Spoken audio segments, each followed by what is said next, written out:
కాగా మీరు బలహీనులు కాక ధైర్యము వహించుడి, మీ కార్యము సఫలమగును. 2 దినవృత్తాంతములు 15వ అధ్యాయము 7వ వచనం. ధైర్యము ప్రభువైన యేసుక్రీస్తు వారి వలన కలుగును. నీ భక్తి, నీ విశ్వాసము, నీ యథార్థత నీకు ధైర్యము పుట్టించును. ధైర్యవంతులు దేవునికి అత్యంత ప్రియులు. రోషము గలవారు త్యాగశీలులు. ఏది ఉన్నా ఏది లేకున్నా ఎటువంటి పరిస్థితుల్లోనైనా భూలోకంలో ప్రభువైన యేసుక్రీస్తు నామాన్ని ధరించుకొని యేసే క్రీస్తు అని ఒప్పుకొని వారు జయశీలులు. నులివెచ్చని స్థితిలో ఉన్నవారు వేషధారులు.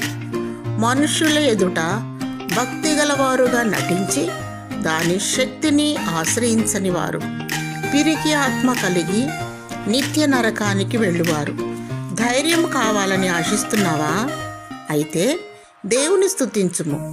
దివారాత్రములు ఆయన వాక్యమును ధ్యానించుము. మానక ప్రార్థించుము. ప్రభువైన యేసుక్రీస్తు పాదముల చెంత ఉత్తమమైన దానిని ఎన్నుకొని ఆయన సన్నిధిని అనుభవించుము. కనురెప్ప పాటున ఎత్తబడదవు.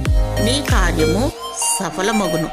ప్రభువైన యేసుక్రీస్తు రానయ్యున్నాడు.